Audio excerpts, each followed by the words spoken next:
The espresso machine hissed like an angry cat behind me as I balanced 3 plates along my forearm, a skill perfected over 4 years of waitressing at Bellini's. The restaurant hummed with the typical Friday night crowd, businessmen loosening their ties after a long week, couples leaning close over candlelight, and the occasional tourist who'd wandered in from the rain-slicked streets of North Beach, San Francisco's Little Italy. "Table 7's still waiting on their tiramisu, Emma," Marco called from the kitchen pass, his voice barely audible over Pavarotti's tenor floating from hidden speakers. "Coming," I answered, forcing a smile despite the ache spreading across my lower back. 12 hours into a double shift, my feet screamed with every step on the polished hardwood floor. The black non-slip shoes, mandatory uniform along with the crisp white button-up and pencil skirt, had long ago ceased to provide any comfort. I delivered the plates to table 12, a family with children who'd already spilled water twice, before hurrying to collect the dessert. The night stretched endlessly before me, 3 more hours before I could return to my tiny studio apartment, where bills waited in a neat, terrifying stack on my kitchen counter. Rent was due in 5 days, and I was still short by $200. The front door chimed, and a gust of cold air swept through the restaurant, carrying the scent of rain and expensive cologne. Something in the atmosphere shifted. A sudden tightening, like the air pressure had changed. Conversations dimmed. I didn't turn immediately, too focused on carefully placing the tiramisu in front of a silver-haired woman who barely acknowledged my existence. "Mr. Russo," I heard Giacomo, the restaurant owner, exclaim with unusual deference. What an unexpected honor.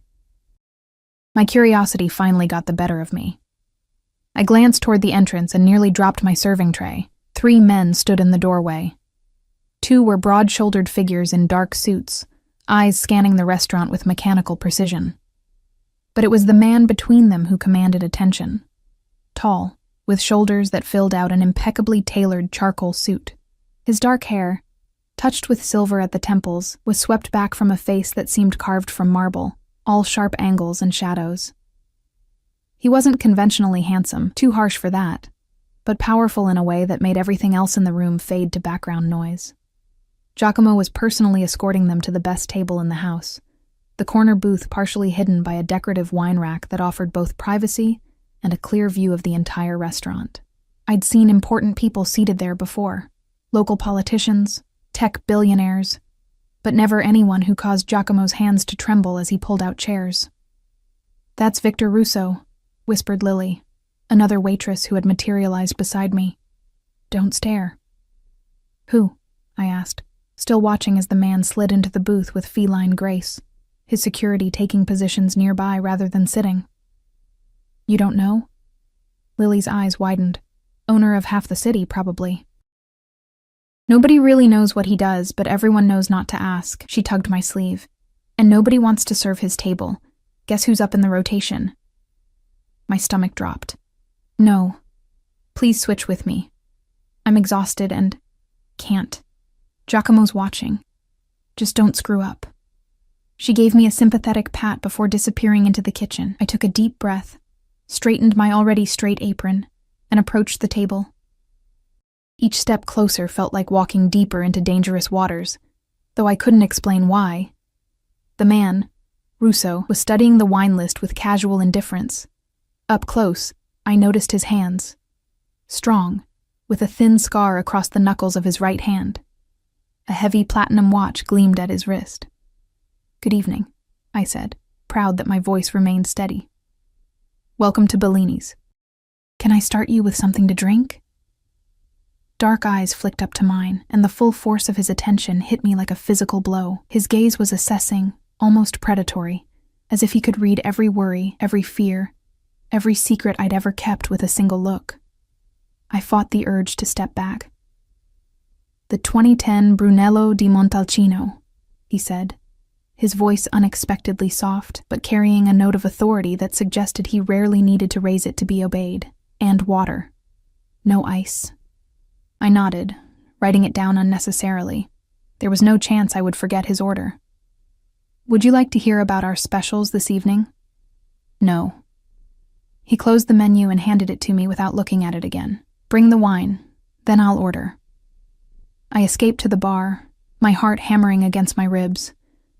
The bartender, sensing my distress, raised an eyebrow. "Russo wants the 2010 Brunello," I said. The bartender whistled low. $300 a bottle, must be nice. He reached for a key that opened the temperature-controlled cabinet where they kept the most expensive wines. "Don't spill it," he added with a wink. I carried the wine back with exaggerated care, conscious of every step on the now seemingly treacherous floor. Russo was speaking quietly on a cell phone, one of two visible on the table, but ended the call as I approached. I presented the bottle for his inspection, going through the ritual with hands that trembled slightly.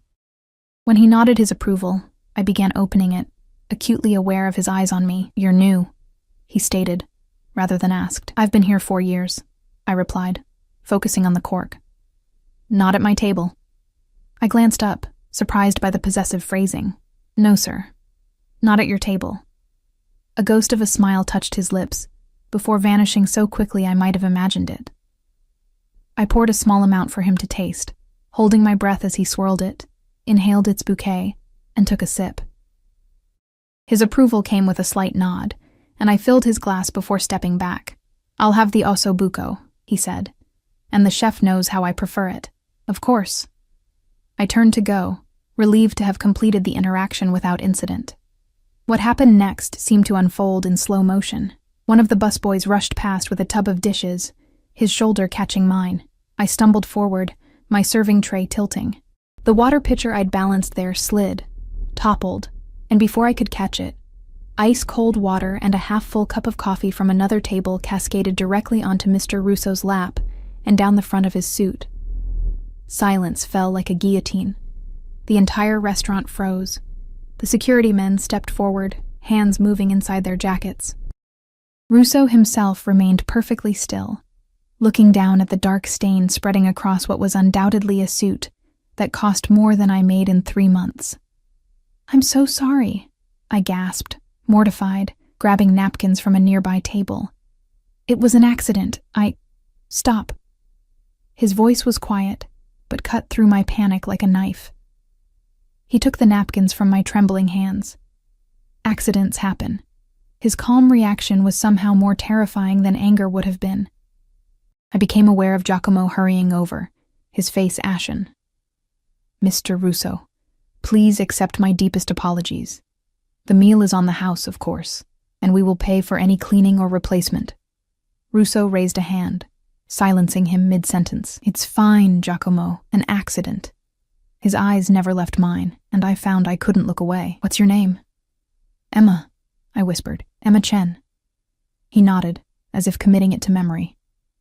"Emma, bring me a towel and the check. I'll return another time."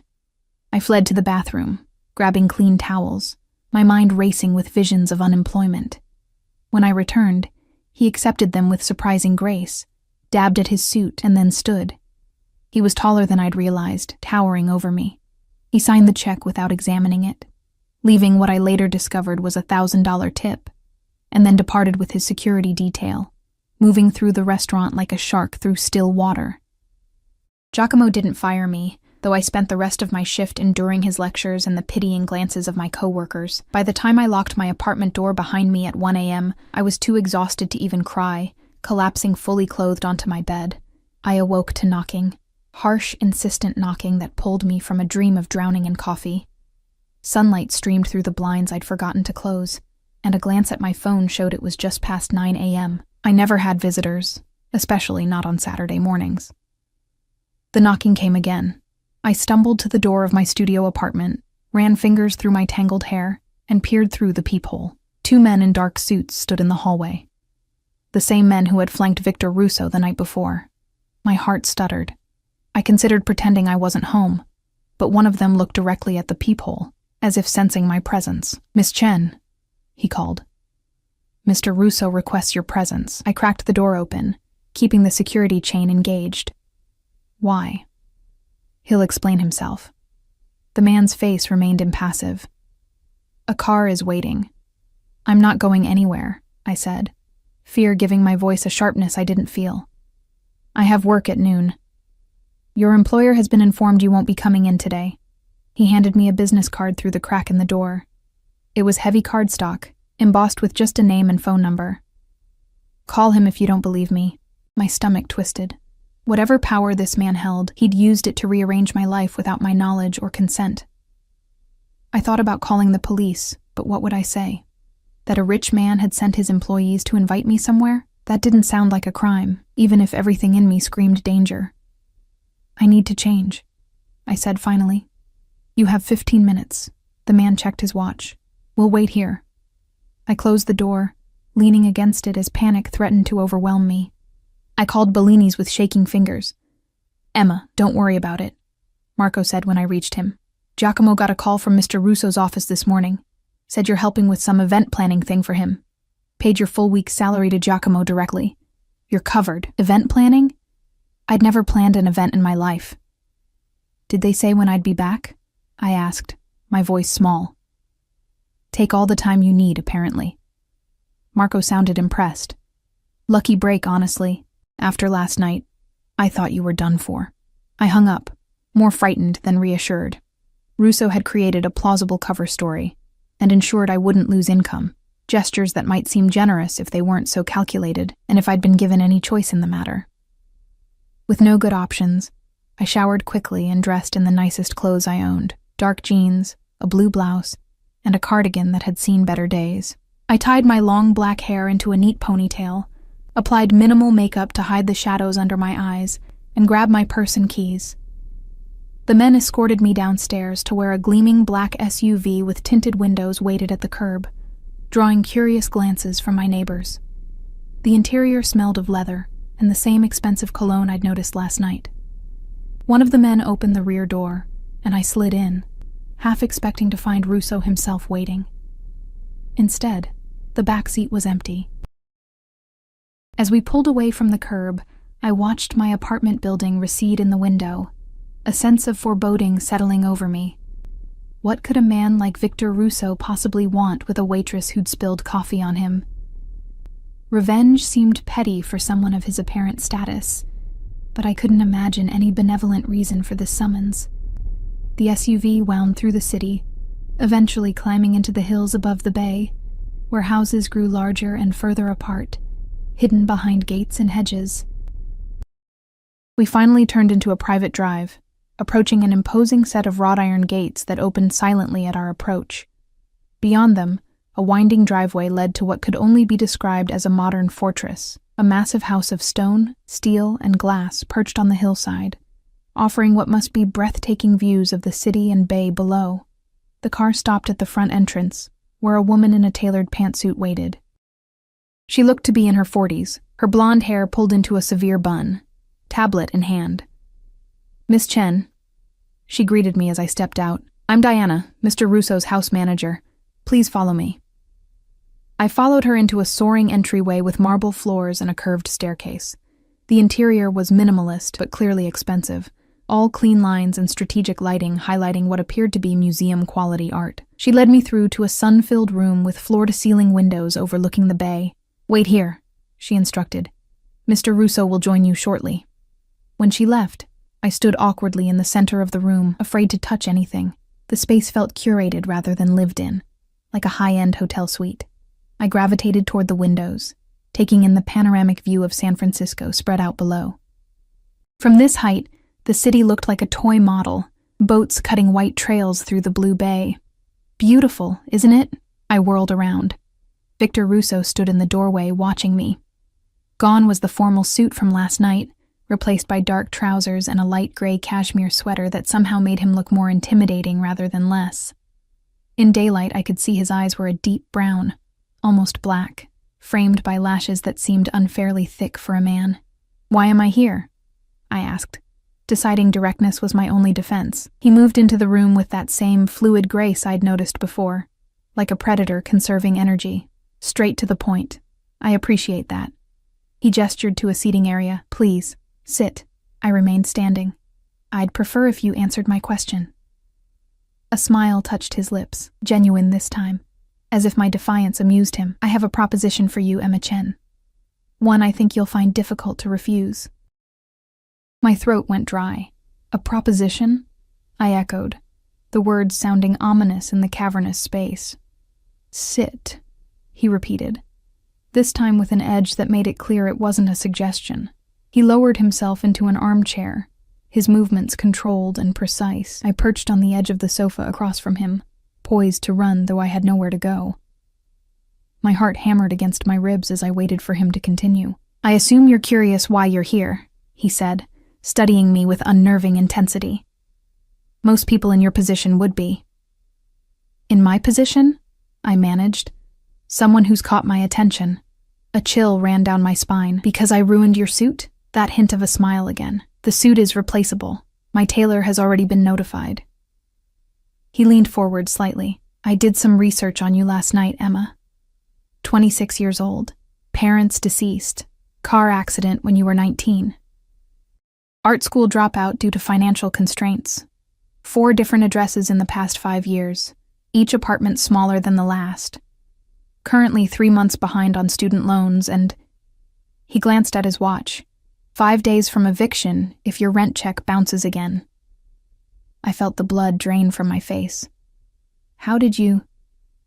"Information is a commodity, like anything else." He waved a hand dismissively. "What interests me is that despite your circumstances, you have no criminal record. Not even a parking ticket. You work double shifts at a restaurant where customers rarely remember your name.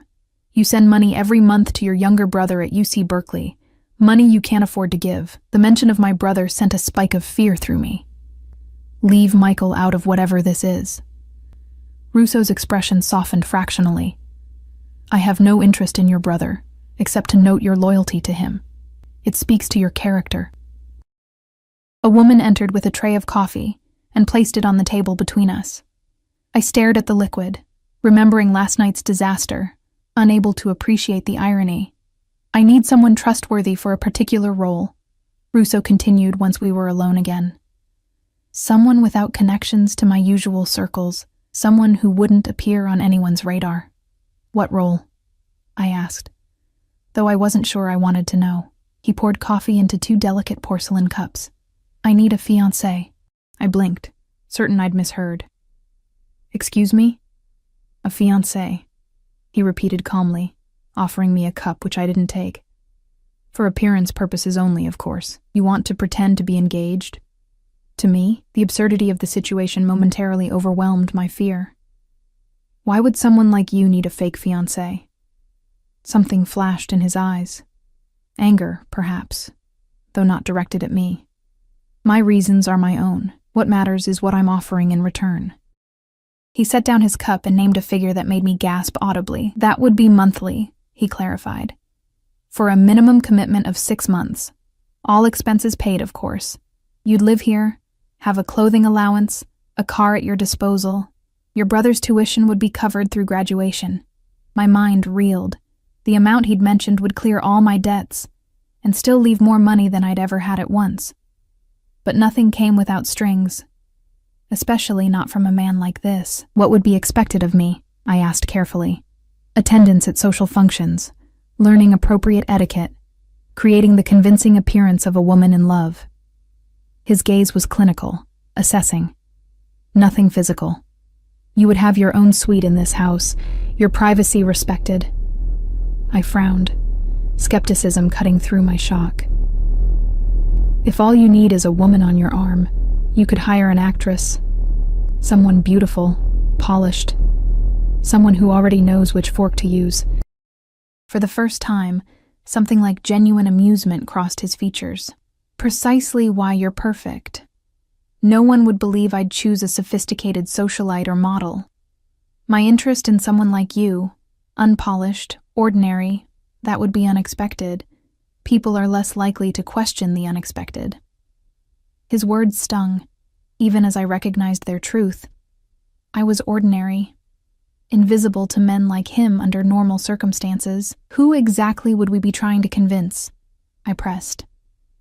"Business associates, family." He sipped his coffee. "My grandmother, specifically. She's dying, pancreatic cancer. Her last wish is to see me settled. She worries about me." A muscle in his jaw tightened. "I don't want her final months consumed with this concern." It sounded almost noble if I squinted hard enough, almost human. but something didn't add up. So, you're doing this for your grandmother's peace of mind? I asked skeptically. His expression hardened. My motivations aren't your concern. Your answer, however, is yes or no, Emma. I stood abruptly, wrapping my arms around myself. I need time to think.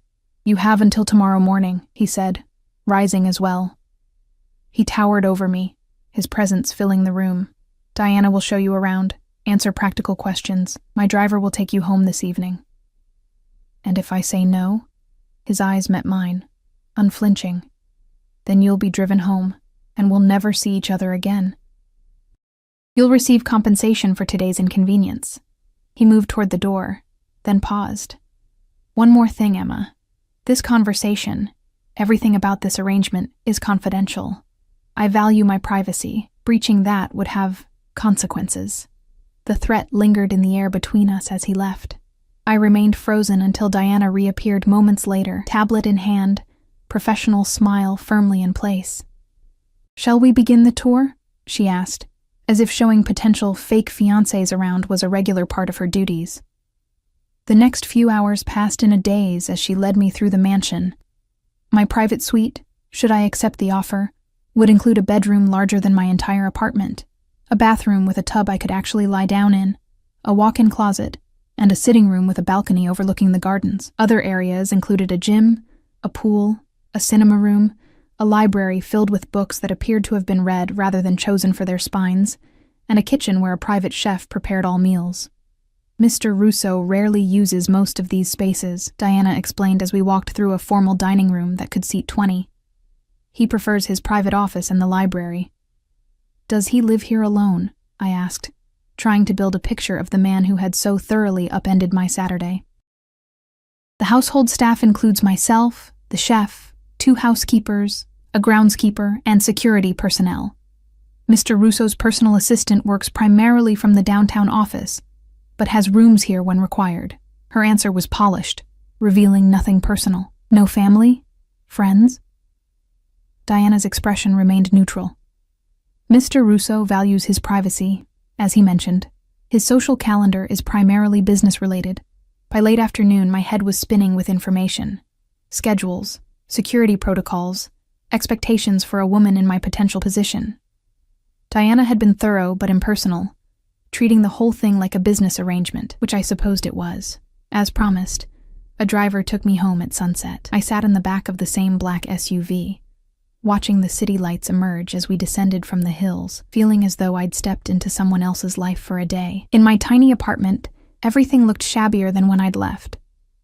The constant drip of the bathroom faucet I couldn't afford to fix, the secondhand furniture, the walls thin enough that I could hear my neighbors arguing through them. On my kitchen counter, the stack of bills seemed to have multiplied in my absence. I called my brother, needing to hear a familiar voice. "Hey, Em," Michael answered, the background noise suggesting he was at a cafe or the library. "What's up?" "Just checking in," I said, trying to sound normal. "How's the study group going?" Good. We're prepping for midterms." He paused. "Everything okay? You sound weird." I swallowed the lump in my throat. Michael had no idea how precarious our situation was. I'd shielded him from that reality, insisting he focus on his education while I handled the finances. The money I sent each month barely covered his share of rent in the house he shared with 4 other students, but it was all I could manage. "Just tired," I lied. "Double shift yesterday." "You work too hard," he said, the concern in his voice making him sound older than 21. "Seriously, Em, you should be painting, not serving pasta to rich jerks." The irony wasn't lost on me. Maybe someday. After we hung up, I sat on my bed, head in my hands. 6 months pretending to be in love with a dangerous, powerful man I didn't know. 6 months living in a glass castle on a hill. 6 months of lies, but also financial security. My brother's education guaranteed. Maybe even a chance to save enough to return to art school myself someday. I barely slept that night, tossing between nightmares of drowning in coffee and dreams of painting again, my hands free from the constant tremor of exhaustion. Morning came with gray light filtering through my blinds and a decision settling in my chest like a stone. I showered and dressed with care, choosing a simple black dress I'd worn to my parents' funeral, the only formal attire I owned. The knock came precisely at 9. The same driver, the same car. This time, when we arrived at the mansion, Russo was waiting in the same sunlit room, looking out at the view, hands clasped behind his back. He turned as I entered, his expression unreadable. "Your answer?" he asked without preamble. I took a deep breath. "Yes, but I have conditions." Something like respect flickered across his face. "Name them." "I want everything in writing. The payment amounts, duration, expectations." I forced myself to meet his gaze. "My brother remains off limits. No research, no contact, no involvement of any kind." He nodded. "Reasonable. Anything else?" "When this ends, it ends completely. No lingering obligations. No contact." "Agreed," he said, then added, "I have conditions of my own. I assumed you would." He gestured to the sofa, and this time I sat. He remained standing, perhaps to maintain the power dynamic. "You will be convincing in your role," he began. "You'll learn what you need to know about me, my business interests, how someone in your position would behave. You'll dress, speak, and conduct yourself appropriately for someone associated with me." I nodded slowly. "You will not access areas of the house designated as private. You will not attempt to gather information about my business dealings. You will not form independent relationships with my associates." His tone hardened. "And you will not, under any circumstances, speak to the press or discuss our arrangement with anyone, during or after." The terms felt restrictive, controlling, but not unexpected. "When do we start?" I asked. "We already have." He reached into his pocket and withdrew a small velvet box. "This makes it official." He opened it to reveal a diamond ring that caught the sunlight, fracturing it into tiny rainbows across the ceiling. The stone was large but not ostentatious, set in platinum with smaller diamonds flanking it. "Your grandmother will believe you bought this specifically for me?" I asked dubiously. "My grandmother will believe I've found someone who makes me happy." He removed the ring from its box. "Your hand, Emma." Hesitantly, I extended my left hand. His fingers were warm and surprisingly gentle as he slid the ring into place. It fit perfectly, which should have been impossible. "How did you know my size?" I asked, staring at the foreign object now adorning my finger. "The same way I knew everything else." His voice was matter-of-fact. "Information is power." A shiver ran through me at the reminder of how thoroughly he'd investigated my life in less than 24 hours. "We have work to do," he continued. "Diana has arranged for a stylist this afternoon. You'll need an appropriate wardrobe. Tomorrow an etiquette consultant will begin your training." He checked his watch. "I have meetings downtown, but I'll return for dinner. We should begin establishing our narrative." Our narrative? How we met, fell in love, the proposal. His expression remained businesslike. "Details matter, Emma. The more specific, the more believable." With that, he left me alone in the vast room, the weight of the ring unfamiliar on my hand. I stared out at the city below, at the life I'd known now seeming as distant as the tiny cars moving along ribbon-like streets. Whatever I'd just agreed to, there was no going back. The next few days passed in a whirlwind of activity. The stylist brought racks of clothing for fittings, dresses, suits, casual wear, all in muted, expensive fabrics. The etiquette consultant, a former diplomat's wife, drilled me on everything from table settings to proper forms of address. A discreet security briefing outlined protocols I was expected to follow. Never posting on social media, never traveling without approved security, never answering questions about Russo's business. Through it all, I saw little of my supposed fiancé. He left early, returned late, and our interactions were brief, clinical exchanges of information rather than the getting-to-know-you conversations normal couples might have.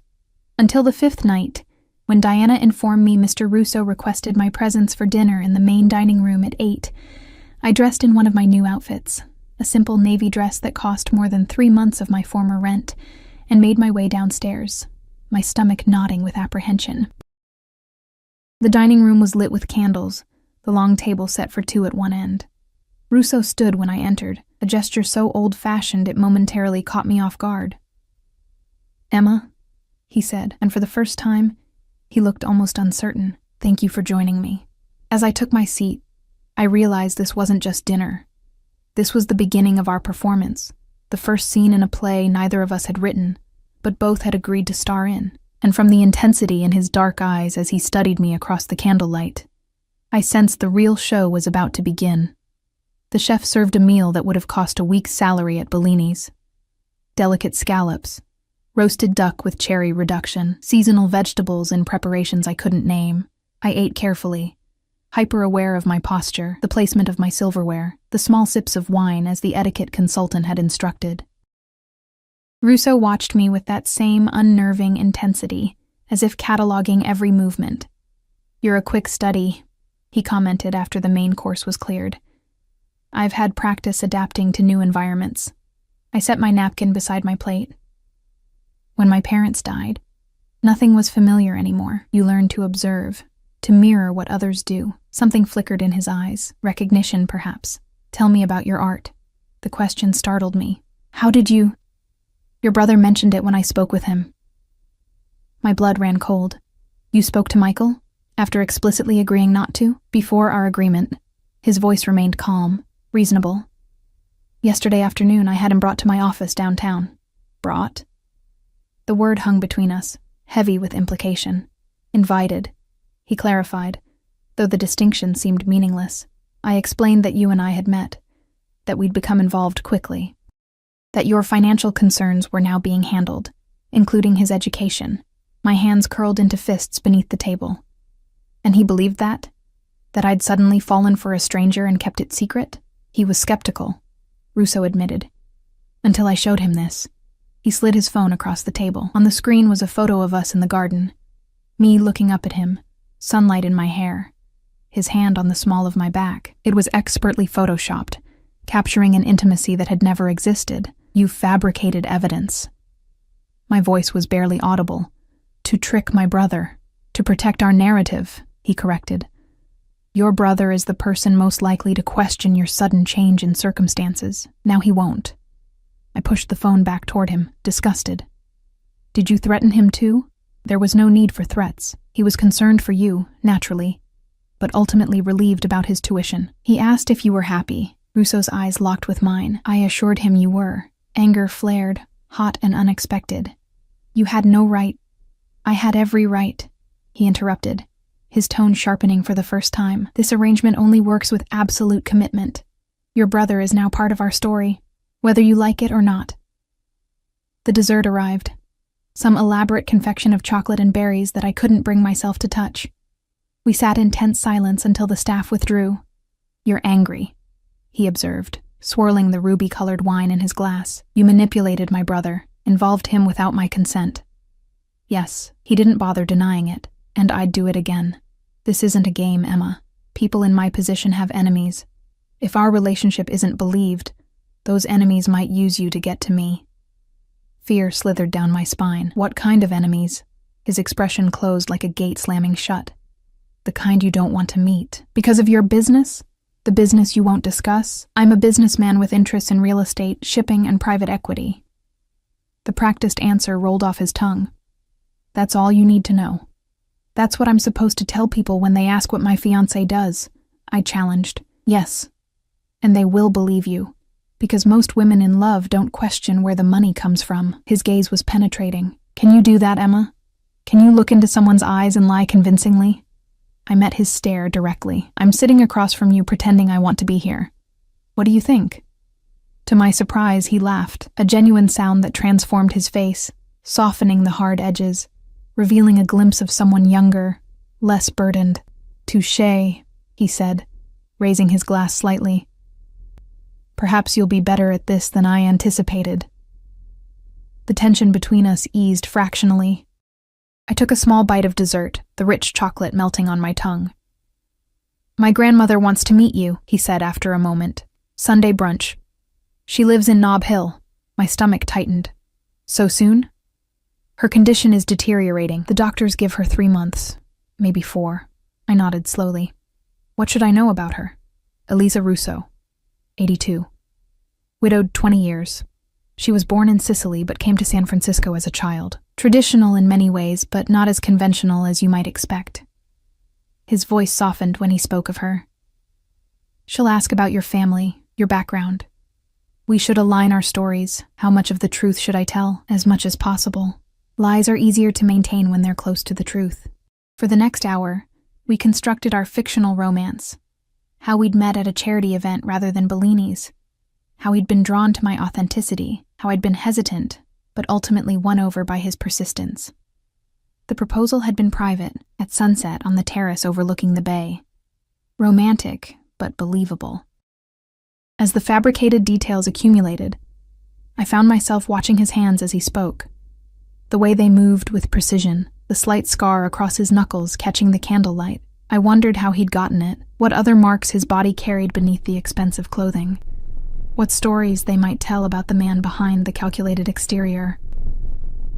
"You're staring," he observed, interrupting my thoughts. I flushed, embarrassed at being caught. "I was thinking that for this to work, I should know more about you. Real things, not just the story we're telling others." He considered this, then nodded. "A reasonable request. What would you like to know?" I chose my questions carefully. "Do you have siblings?" "A younger sister, Sophia. She lives in Europe with her husband. We're not close." His answer was clipped, suggesting a story he wasn't willing to share. "Parents?" "My father died when I was 17. My mother remarried and lives in Phoenix. We speak occasionally." Again, the brevity hinted at complicated relationships. I tried a different approach. "What do you do when you're not working? Hobbies? Interests?" Something like amusement crossed his face. "You think I have hobbies? Everyone has something." He was quiet for a moment. "I box. 3 mornings a week with a former champion. I read, history primarily. And I collect art, though I suspect you've noticed that. I had." The house was filled with museum-quality pieces. Abstract expressionists, modernists, a few classical landscapes. "The Rothko in the library," I said. "Is it real?" His eyebrows lifted slightly. "You know Rothko?" I was an art student, remember? The reminder felt bitter on my tongue. Before I had to drop out. "Yes, it's authentic." He studied me with renewed interest. "What medium did you work in?" "Oils, mainly. Some mixed media." I looked away. The memory of creating art still raw, like pressing on a bruise. "It doesn't matter now. It matters if it's important to you." The unexpected gentleness in his voice made me look up. For a moment, his expression seemed almost compassionate before the mask of cool control slipped back into place. "There's a studio on the 3rd floor," he said, rising from the table. "It's not used. It could be yours, if you wish." Before I could respond, his phone buzzed. He checked it, his face hardening. "I have to take this. We'll continue tomorrow." He left me sitting alone in the vast dining room, the candles burning low, wondering if the brief moment of humanity I'd glimpsed had been real, or just another calculated performance. The next morning, Diana showed me to the studio, a large room with windows facing north for optimal light, empty except for basic furniture and dusty easels. It must have been used once, though Russo hadn't mentioned by whom. "Mr. Russo has authorized me to order any supplies you require," she said, tablet already in hand. "Just provide a list." I ran my fingers along the windowsill, leaving tracks in the dust. "Why is he doing this?" Diana's professional mask slipped for just a moment, revealing something like sympathy. "Mr. Russo has his reasons for everything he does. It's not my place to question them." She hesitated, then added, "But he's a man of his word. Whatever arrangement you've made, he'll honor it." After she left, I stood in the empty space, imagining it filled with canvases, the scent of turpentine and linseed oil, the possibility of creating again after so long. It felt like a dangerous gift, another chain binding me to this arrangement, to this house, to him. The week passed in a blur of preparations. A personal shopper brought more clothing, specifically for meeting Russo's grandmother. Hairstylist, manicurist, makeup artist. I was being transformed, polished like a rough stone, my edges smoothed away. Victor, I'd begun thinking of him by his first name, necessary for the illusion we were creating, was rarely present. When he was, we rehearsed our story, adding details, ensuring consistency. Each session felt like building a character for a play, except the stage was real life, and there would be no curtain call. Sunday arrived with fog rolling over the bay, shrouding the view from my windows. I dressed carefully in a knee-length cream dress with a cashmere cardigan. Modest, elegant, the type of outfit a grandmother would approve of. The diamond ring felt heavier today, its presence a constant reminder of the performance ahead. Victor was waiting in the foyer, dressed more casually than I'd seen him yet, tailored trousers and a navy sweater that softened his imposing figure. He assessed me with a critical eye. "You look appropriate," he said, which I assumed was as close to a compliment as he offered. "Remember, my grandmother is perceptive. She'll be watching how we interact." "I know my role," I replied, trying to mask my nervousness. The drive to Nob Hill was silent, tension building with each block. The security detail, 2 men in the front seat, kept their eyes on the road, but I felt their awareness of every movement, every word. Victor's grandmother lived in a historic mansion from San Francisco's golden era, smaller than his modern fortress, but exuding old-world elegance. As we approached the entrance, Victor took my hand, his grip firm, warm. The simple contact sent an unexpected shiver through me. "Ready?" he asked quietly. I nodded, not trusting my voice. He squeezed my hand once, reassurance or warning, I couldn't tell, before we entered. The interior smelled of lemon polish and fresh flowers. A housekeeper led us through to a sunroom at the back of the house where a small, elegant woman sat in a wingback chair, wrapped in a fine cashmere blanket despite the room's warmth.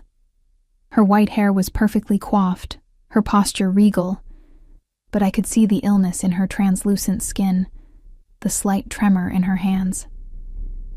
"Nonna," Victor said, his voice softer than I'd ever heard it. He crossed the room and bent to kiss her cheek. "How are you feeling today?" "Better now that you're here." Her voice was accented but clear, her eyes sharp as they moved from him to me. And this must be the woman who's finally captured my grandson's heart. Victor beckoned me forward. "Emma Chen, this is my grandmother, Eliza Russo."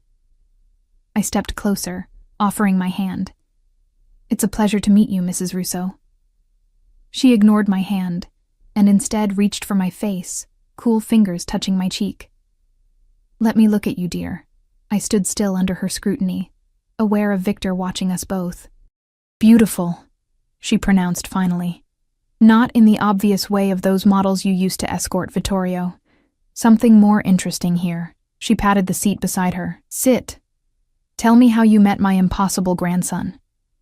For the next hour, we performed our carefully rehearsed story. I spoke of the charity event, the persistent courtship, my initial reluctance. Victor added details, his hand occasionally covering mine, thumb brushing over my knuckles in a gesture that appeared loving to observers, but felt like a reminder of our contract. Eliza watched us with those keen eyes that missed nothing. "And what did your family think, Emma, about this whirlwind romance?" "My parents passed away several years ago," I said, the truth easier than fiction, "but my brother Michael has met Victor. He was surprised, but supportive." "Surprised," she repeated with a knowing smile. "I imagine so. My grandson is not known for commitment." She turned to Victor. "How many women have you brought to meet me in all these years, Vittorio?" "None," he admitted. "None," she echoed, satisfaction in her voice. She reached for my hand, examining the ring. My husband's mother's diamond. I wondered if I would live to see it on someone's finger again. I glanced at Victor, startled. He hadn't mentioned the ring was a family heirloom. His expression remained neutral, but I sensed tension in the set of his shoulders. "It's beautiful," I said, feeling suddenly like an imposter, which of course I was. "It belongs on the hand of a woman who loves my grandson for himself, not his bank accounts." Her gaze was piercing. "Do you love him, Emma Chen?" Truly, the directness of the question caught me off guard. I felt Victor stiffen beside me, though his face betrayed nothing. I looked at him. Really looked, at the strong profile, the hint of silver at his temples, the careful control he maintained at all times. Then I turned back to his grandmother, a dying woman whose final wish was to see her grandson happy. "I do," I said softly, the lie easier than expected. "He's not an easy man to know, but once you do..." I let my voice trail off, as if overcome with emotion I couldn't express. Eliza's face softened, her eyes misting. "Good, that's good." She patted my hand. "He needs someone who sees beyond the walls he builds." After brunch, as we prepared to leave, she asked to speak with Victor privately. I waited in the foyer, examining family photographs arranged on an antique table. Victor as a solemn child, a teenage girl who must be his sister, an older man with Victor's eyes and jawline, who I assumed was his father. When Victor returned, his expression was unreadable, but something had shifted. He was quieter on the drive home, lost in thoughts he didn't share. Back at the mansion, as we entered the foyer, I finally broke the silence. "Did she believe us?" He stopped, turning to face me. "Yes." "Good." I moved to step past him, but he caught my arm, his grip gentle but firm.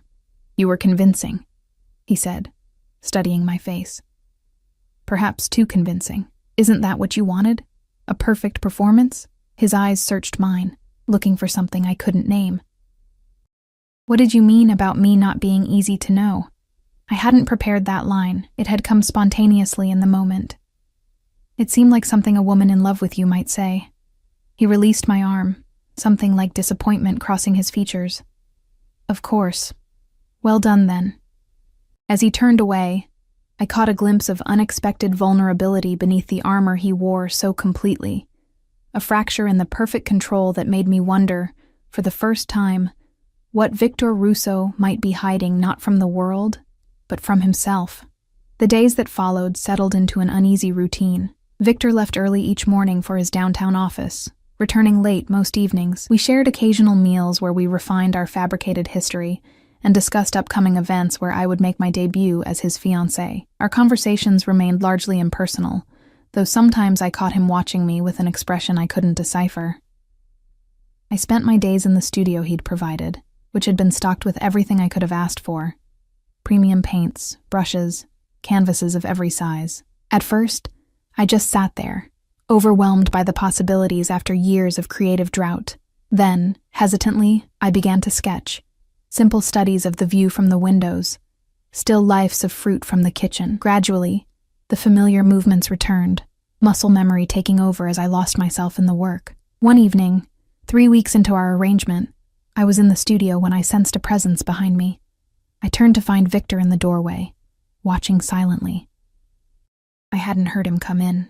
"How long have you been standing there?" I asked, setting down my brush. "A few minutes." His eyes moved from me to the canvas, where I'd been working on a cityscape, San Francisco shrouded in fog, buildings emerging like islands from a gray sea. "You're talented." "I'm rusty," I corrected, suddenly self-conscious. "It's been years." He stepped into the room, approaching the canvas with the same careful assessment he seemed to apply to everything. "You capture the solitude of the city, the isolation even among millions." His observation surprised me. Not just that he'd noticed, but that he'd articulated exactly what I'd been trying to convey. "Thank you," I said, meaning it. He glanced around at the other canvases I'd completed. Mostly studies. Nothing fully realized yet. "You should have a proper exhibition when you have enough work." I laughed, the sound strange in the quiet room. "Right. Unknown waitress finally paints again. I'm sure galleries will be lining up." "You underestimate the influence of the Russo name," he said, not boasting, simply stating a fact. As my fiancé, doors would open. The reminder of our arrangement, of my role as an accessory to his life, cooled the momentary warmth between us. "Is there something you needed?" I asked, wiping paint from my hands with a cloth. "Yes. We have an event tomorrow night, the annual gala for the Pacific Art Foundation. My family has been patrons for generations." He seemed to choose his next words carefully. "It will be your first public appearance as my fiancé. Many important people will be there. Business associates, social connections." The anxiety must have shown on my face because he added, "You'll be fine. Just remember what you've learned. And if I make a mistake, The memory of spilled coffee flashed through my mind. You won't. His confidence was absolute. Diana will brief you on who's who tomorrow. The car will be ready at 7. He turned to leave, then paused. Wear the blue dress, the one with the low back. After he left, I stared at the canvas, my earlier creative flow disrupted. Tomorrow would be the real test, not just convincing a loving grandmother, but an entire room of San Francisco's elite, people who would scrutinize every word, every gesture between us. Sleep eluded me that night. I tossed in the luxurious bed that still didn't feel like mine, rehearsing imaginary conversations, picturing all the ways I could expose our charade. By morning, dark circles shadowed my eyes, requiring the skilled ministrations of the makeup artist Diana had arranged. The day passed in a blur of preparations, hair, makeup, final adjustments to the dress Victor had specified. It was midnight blue silk that flowed like water, modestly cut in front but dramatically dipping in back, revealing more skin than I was comfortable showing. When I was finally ready, I barely recognized the woman in the mirror. Polished, elegant, a convincing partner for a man like Victor Russo. He was waiting at the bottom of the grand staircase when I descended, his back to me as he checked his watch. At the sound of my approach, he turned, and for a fleeting moment, surprise registered on his face before his usual control reasserted itself. You look... He paused, seeming to search for the appropriate word. Suitable. Despite myself, I felt a flicker of disappointment at the clinical assessment. Thank you. You clean up nicely yourself. It was an understatement. In his perfectly tailored tuxedo, Victor was striking. Powerful, commanding, undeniably handsome in a dangerous way that would turn heads even without his reputation. His mouth curved slightly at my comment. Shall we? He offered his arm and I took it, feeling the solid warmth of him through the fine fabric of his jacket. The security detail was waiting outside, 2 men in front, 2 behind, a protocol Victor had explained was non-negotiable for public events. The drive to the museum where the gala was being held was tense with anticipation, Victor using the time to give last-minute reminders about key attendees. Remember, he said as we approached our destination, tonight isn't just about appearances. There are people attending who might use any perceived weakness against me, against us. Weakness? I echoed. His eyes met mine, intense in the dim light of the car. Sentiment can be exploited, Emma. Be careful what you reveal. Before I could ask what he meant, we'd arrived. Camera flashes greeted us as we exited the car, local press documenting the arrivals of San Francisco's wealthy and powerful. Victor's hand settled at the small of my back, a possessive gesture that sent an involuntary shiver along my spine. His touch was warm against my exposed skin, firm as he guided me past the photographers and up the museum steps. Inside, the grand hall had been transformed with dramatic lighting, floral arrangements, and art installations. Servers circulated with champagne and hors d'oeuvres, while a string quartet played in the corner. The crowd was exactly as I'd imagined. Women dripping in jewels, men in expensive suits, an air of privilege as palpable as the perfume. Victor led me through the room, his hand never leaving my back. We were approached immediately, people gravitating toward him like moths to a flame. He made introductions smoothly, his public persona more charming than I'd seen in private, smiling, occasionally even laughing at the right moments, though the warmth never quite reached his eyes. Victor, you've been keeping secrets, said a silver-haired man with the ruddy complexion of someone who enjoyed fine dining too much. Where have you been hiding this lovely creature? Some treasures are worth keeping to oneself, Senator, Victor replied smoothly. Emma, this is Senator James Barton.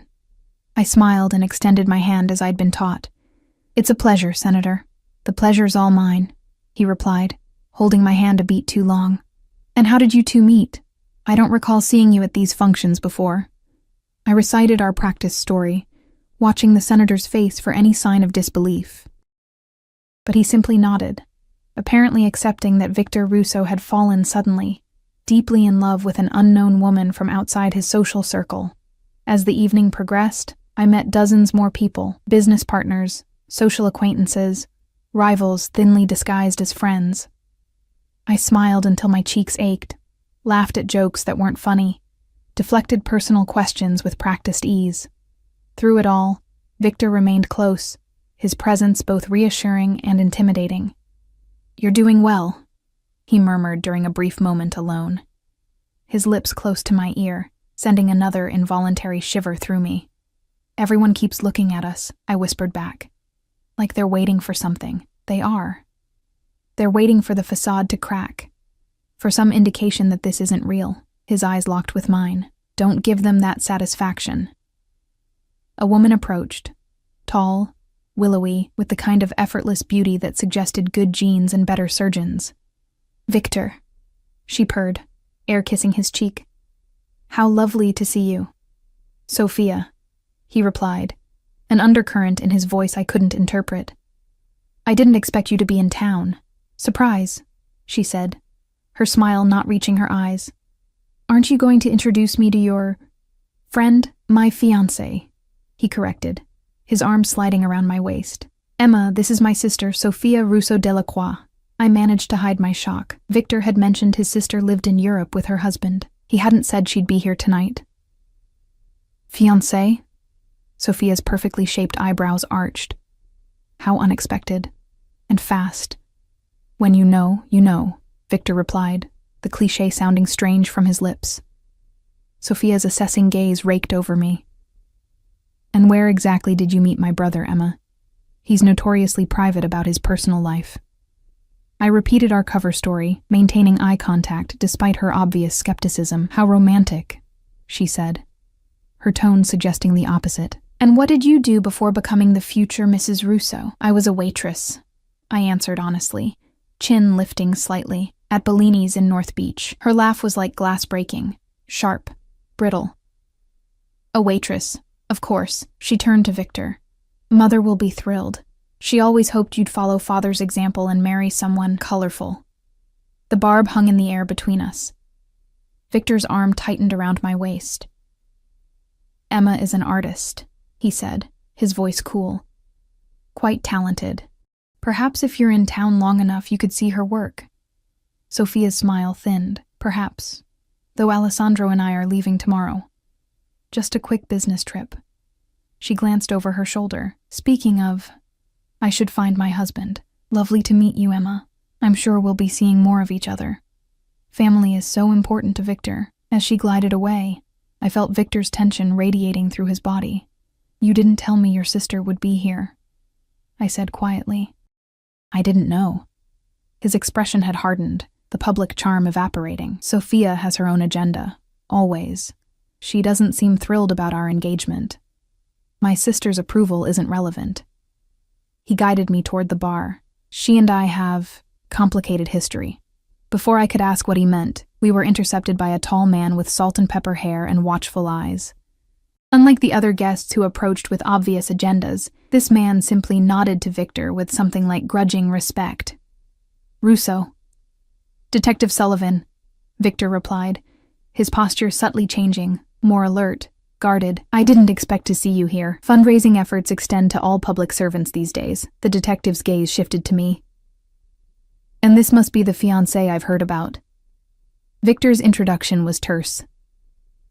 "Emma, this is Detective Michael Sullivan, San Francisco Police Department." The detective extended his hand, his grip firm.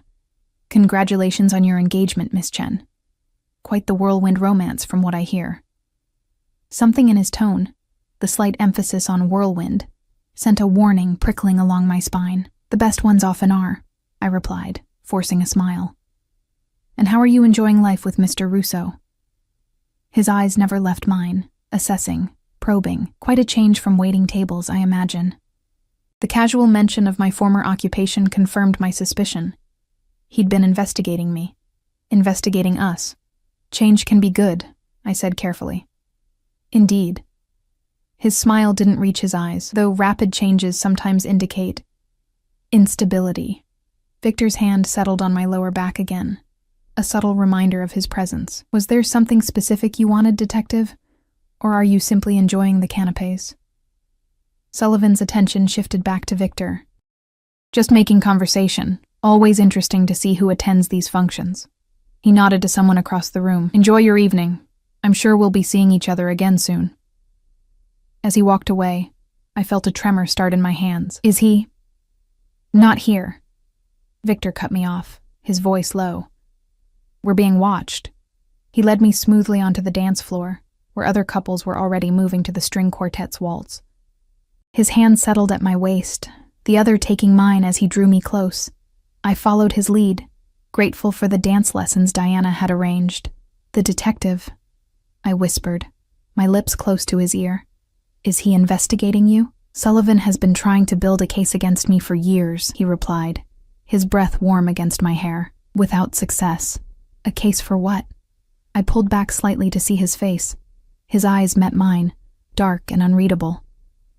"You don't want to know." "I think I do, if I'm involved." His jaw tightened. "You're not involved. You're playing a role, remember? Anything beyond that is not your concern." The dismissal stung more than it should have. "Right. Just the pretty accessory on your arm, asking no questions." Something flashed in his eyes. Anger, perhaps, or frustration. His fingers tightened on my waist. "This isn't a game, Emma. These people, Sullivan included, are dangerous in ways you can't understand." "Then help me understand," I challenged, keeping my voice low. "You brought me into this world. At least tell me what I'm facing." The music swelled as he guided me in a turn, our bodies moving in perfect synchronization despite the tension between us. For a moment, I thought he wouldn't answer. Then his expression shifted, resolve hardening his features. "My father didn't simply die," he said finally, his voice barely audible over the music. "He was murdered, in front of me. I was 17. The revelation hit me like a physical blow. Victor Sullivan was a rookie cop on the case. He's been obsessed with my family ever since." His eyes held mine, intense, unblinking. "There are sides to this city you've never seen, Emma. Powers and interests that operate in shadows. My father crossed the wrong people.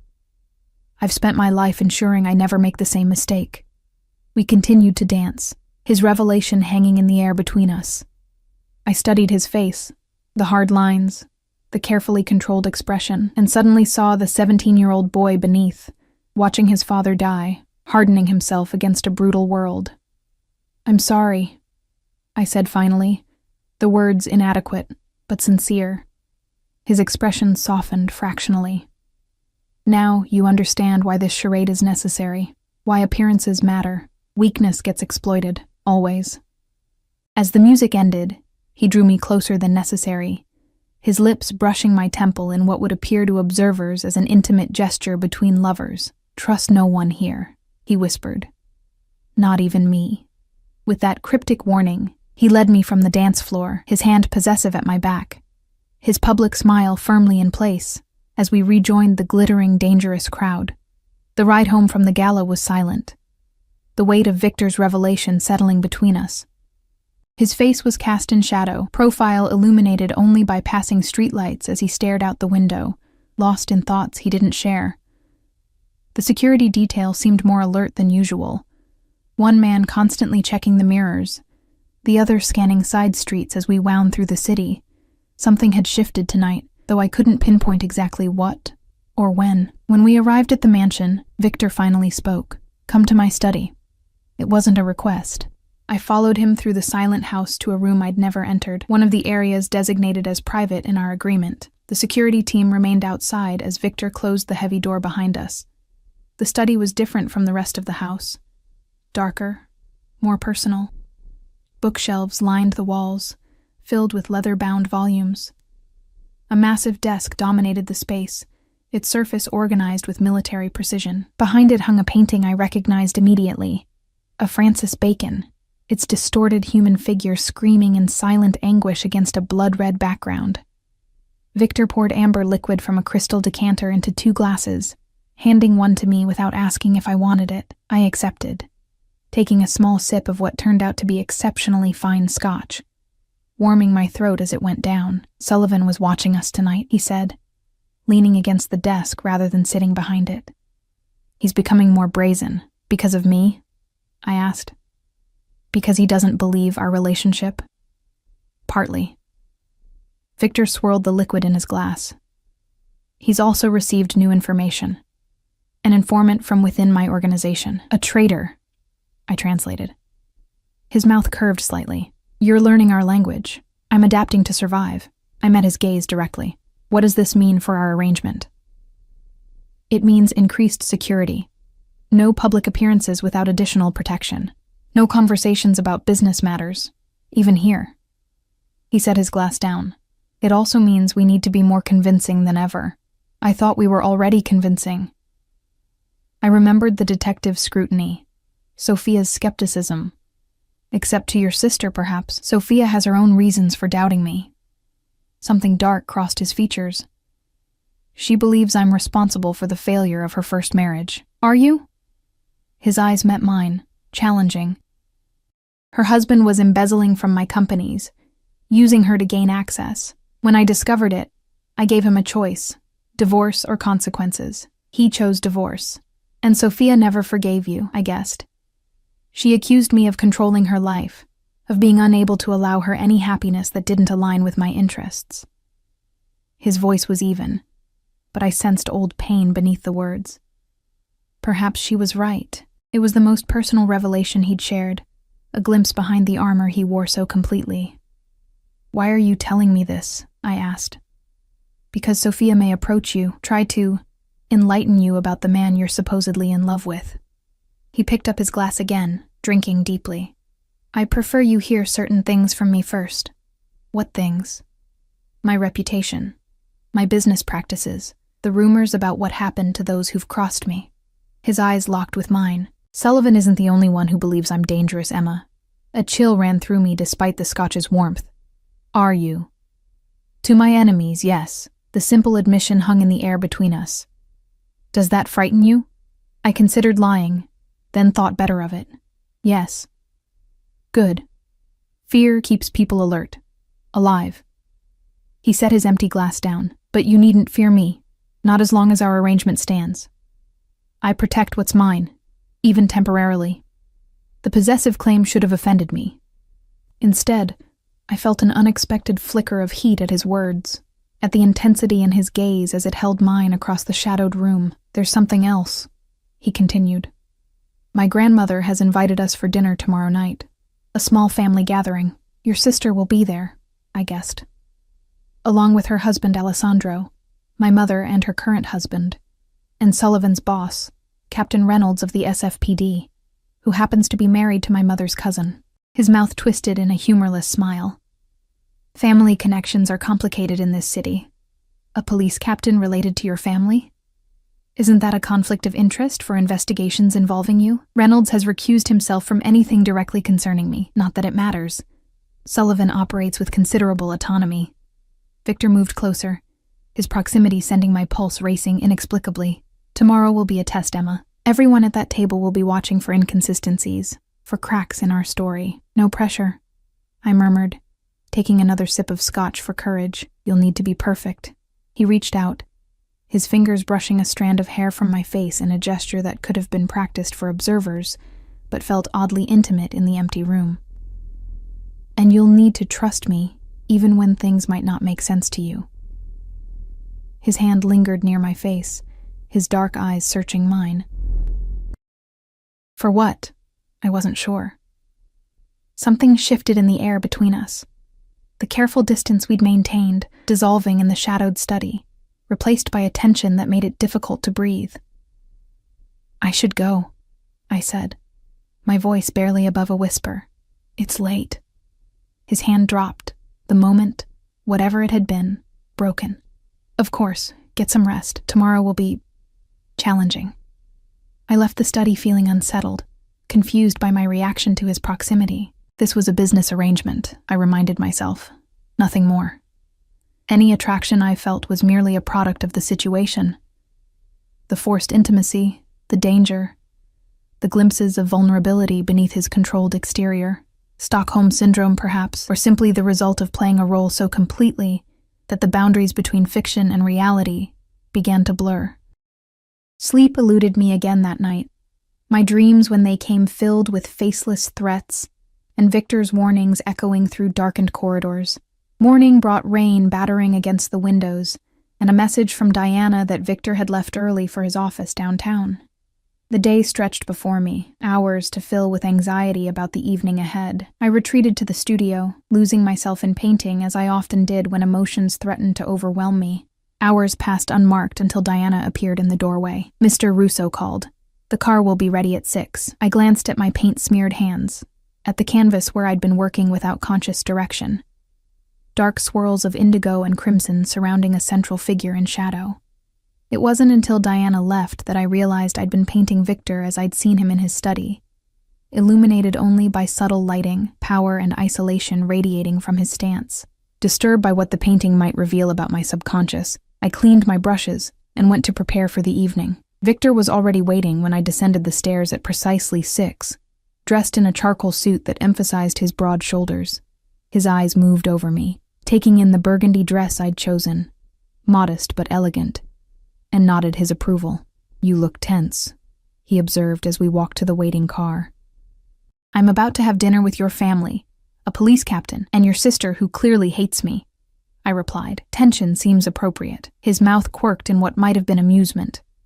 "They're more afraid of me than you are of them. That's not as reassuring as you think it is." In the car, he briefed me on the other dinner guests, his mother Sophia, the elder, for whom his sister was named, a former beauty now in her 60s, married to Richard Talmadge, a corporate attorney 20 years her junior, Alessandro Delacroix, Sophia's French husband, involved in international shipping, and Captain James Reynolds, late 50s, career police officer with political ambitions. "My mother will be cold initially, but don't take it personally," Victor said as we approached Nob Hill. "She's territorial, especially about my grandmother's affections." "And Captain Reynolds? Will he be as suspicious as Sullivan?" "Reynolds is more politician than cop these days. He'll be cordial, observant, more interested in maintaining family peace than pursuing investigations." Victor's hand found mine, his thumb running over my knuckles in a gesture that seemed almost unconscious. "Stay close to me. Follow my lead." My heart raced as we pulled up to Eliza Russo's mansion. Tonight would be different from the gala. No crowd to lose ourselves in. Nowhere to retreat. Just intimate conversation around a dinner table with people who knew Victor better than anyone. Eliza greeted us in the formal dining room. Already seated at the head of the table, she looked frailer than before, her skin more translucent, but her eyes remained sharp as she took in our clasped hands. "Vittorio, Emma," she smiled, genuine warmth in her voice. "Come, sit. The others are almost here." Victor guided me to a chair beside his grandmother, taking the seat on my other side. He kept my hand in his, visible on the table, a clear statement of connection that wasn't lost on the others when they arrived moments later. The introductions passed in a blur. Victor's mother with her assessing gaze so similar to his own. Her husband, handsome in a polished way. Sophia and Alessandro, a striking couple radiating European sophistication. Captain Reynolds, whose friendly demeanor couldn't quite mask the cop's watchful eyes. Conversation flowed with the wine, carefully neutral topics at first, then gradually shifting toward more personal territory as the meal progressed. I felt myself being observed, evaluated from all sides. "So, Emma," Victor's mother said during a lull, her voice carrying the faintest accent, "my son tells me you're an artist. Have you exhibited your work?" "Not recently," I admitted. "I took some time away from painting." "And what brought you back to it?" she pressed. I glanced at Victor before answering truthfully. "Your son. He provided a studio, encouragement, the space to create again." "How generous," Sophia interjected, her tone suggesting otherwise. "My brother has always been acquisitive about art, and artists." Victor's hand tightened around mine. "Emma has genuine talent, Sophia. You should see her work. Perhaps we will at the wedding," Captain Reynolds said pleasantly. "Speaking of which, have you set a date?" The question hung in the air. Victor and I hadn't discussed this detail in our fabricated story. "Not yet," Victor answered smoothly. "Emma wished to finish her current collection first. I'm learning patience." His mother laughed, the sound brittle. "Patience has never been your strong suit, Vittorio. Not since you were a boy. People change, Mama," he replied. "Do they?" she challenged, her gaze moving between us. "I wonder." Eliza tapped her water glass lightly. Enough, Sophia. Can't you see they're happy? That's all that should matter to a mother. An uncomfortable silence fell, broken by Alessandro clearing his throat. Emma, Victor mentioned you're originally from San Francisco. Where did you grow up?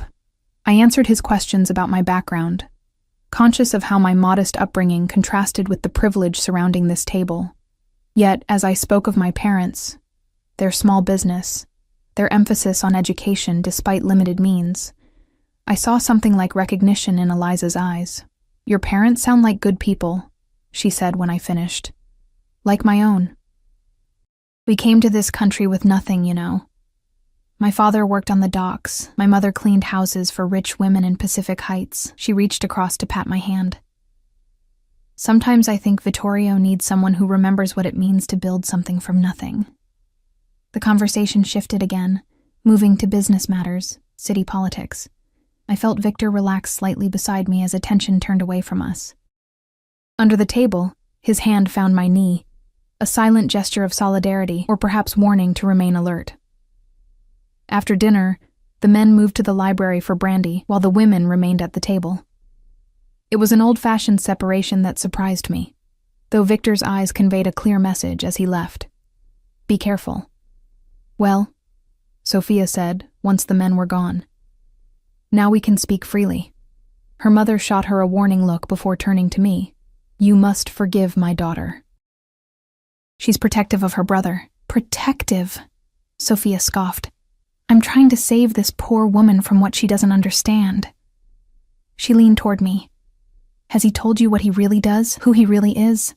Sophia, enough. Eliza's voice was quiet but commanding. No, Nonna. She should know what family she's marrying into. Sophia's eyes bored into mine. My brother is not the businessman he pretends to be. Ask yourself why a detective follows his movements, why people fear him. I know who Victor is, I said, meeting her gaze steadily. Do you? She challenged. Did you know about Matteo Bianchi or Thomas Chen? No relation to you, I assume? Both business associates who disappeared after disagreements with my brother. Speculation and rumors, Victor's mother interjected. Nothing more. Is it speculation that fathers warn their daughters about him? That even in this city with all its corruption, his name makes people nervous? Sophia's voice rose. He's using you, Emma, for whatever game he's playing, and when it's over, you'll be discarded like everyone else who served their purpose. That's enough. Eliza's hand struck the table with surprising force. Not another word, Sophia. I sat perfectly still, absorbing Sophia's accusations, seeing the tension in both older women's faces. Whatever the truth was, it clearly ran deeper than I'd imagined. I love your son, I said to Victor's mother, the lie coming easily now. Whatever he may or may not have done doesn't change that. Something like respect flickered in her eyes. Love is never simple in this family. No, I agreed. I'm beginning to understand that. When the men returned, I saw Victor catalog the tension in the room immediately. His eyes moved from his sister's flushed face to my composed one. Questions in his gaze that I answered with a slight shake of my head, not now. The evening concluded shortly after, with formal goodbyes and Eliza extracting promises for another visit soon. As we drove away, Victor waited until we were several blocks from the house before speaking. What did Sophia say to you? She mentioned some names, Matteo Bianchi, Thomas Chen. I watched his profile, looking for any reaction. She implied they disappeared after disagreements with you. His expression remained impassive. And you're wondering if it's true, is it? He was silent for so long I thought he wouldn't answer. Then, Bianchi relocated to Argentina after certain tax issues came to light. Chen's gambling debts caught up with him. He fled to Taiwan. Neither disappearance had anything to do with me directly. Directly, I repeated. Victor turned to face me fully. What do you want, Emma? Confession? Absolution? You knew what kind of man I was when you agreed to this arrangement. Did I? The question escaped before I could stop it. I knew you were powerful, controlling. I didn't know you might be dangerous. He finished for me. I told you that myself. You chose not to hear it. The truth of his words stung. I had ignored the signs, the warnings. focused instead on the financial security he offered, the chance to paint again, the glimpses of humanity behind his controlled exterior. "Do you want out?" he asked, his voice suddenly quiet. "Say the word, and the car will take you back to your apartment tonight. The arrangement ends.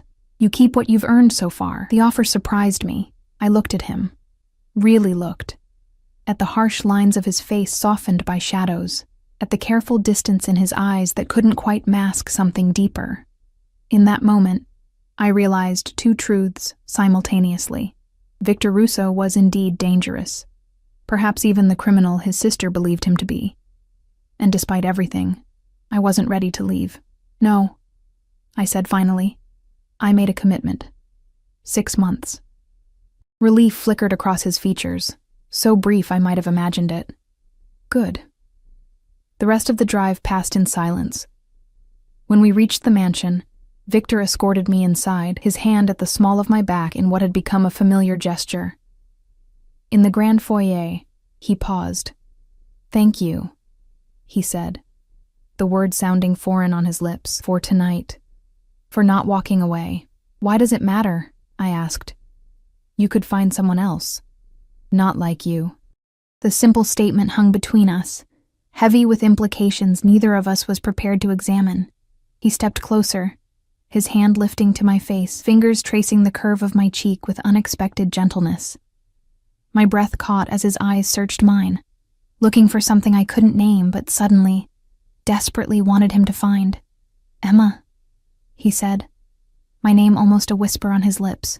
Whatever might have happened next was interrupted by the sharp ring of his phone. He pulled away, checking the screen, his expression hardening. "I have to take this," he said, all business again. "Good night, Emma." I watched him walk away, confusion and something dangerously close to longing coursing through me. This wasn't part of our arrangement.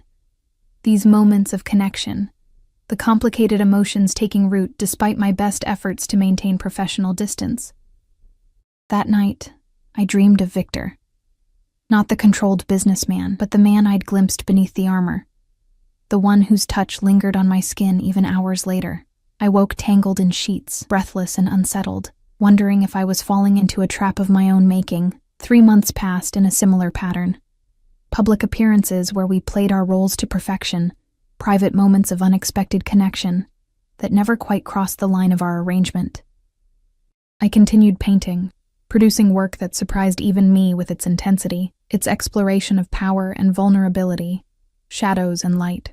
Victor provided a steady stream of encouragement, sometimes watching me work in silent appreciation. His grandmother's condition deteriorated, leading to weekly visits that became increasingly difficult as she weakened. Through it all, the charade continued. Victor, the devoted grandson, me, the loving fiancé, our fabricated romance bringing comfort to a dying woman. Detective Sullivan remained a shadowy presence in our lives, occasionally appearing at events, watching from a distance. Victor's security tightened further, additional men stationed around the property, accompanying us whenever we left the grounds. I learned to live with the constant surveillance, to move through the world aware of potential threats I couldn't see, but Victor seemed to anticipate. Then came the night that changed everything. I was alone in the mansion, Victor away on what he'd described vaguely as business travel to Chicago. 3 security men remained on the property, patrolling the perimeter, while Diana had left for the evening after ensuring I had everything I needed. I was in the studio, working late, when the power went out. One moment the room was brightly lit, the next plunged into darkness save for the faint moonlight streaming through the windows. I froze, brush in hand, listening to the sudden silence. No hum of electricity, no distant sounds of security's radios. Something was wrong. Victor had briefed me for situations like this, specific protocols to follow. I reached for my phone to call the emergency number he'd given me, only to find no signal. Jammed. Heart pounding, I moved silently to the studio door, peering into the darkened hallway. Nothing. I slipped off my paint-splattered shoes for quieter movement and began making my way toward the panic room Victor had shown me on the lower level. I'd nearly reached the main staircase when I heard it, the soft thud of a body hitting the floor, followed by muffled voices speaking a language I didn't recognize. Intruders. Inside the house, past security. Pressed against the wall, I inched toward a decorative alcove that might provide temporary hiding. As I moved, a floorboard creaked beneath my foot, a small sound, but in the silence it might as well have been a gunshot. The voices stopped. Footsteps approached. I held my breath, calculating the distance to the nearest exit, knowing I wouldn't make it. A beam of light cut through the darkness, sweeping the hallway. It was only a matter of seconds before it found me. In that moment, with strange clarity, I realized something I'd been denying for months. Whatever game Victor Russo was playing, whatever dangers surrounded him, I had become more than a temporary player in his world, somewhere between the lies and the truths, between the performances and the quiet moments. I had fallen in love with the complex, dangerous man who had upended my life with spilled coffee and an impossible proposal. The beam of light inched closer, and I closed my eyes, Victor's name on my lips like a prayer.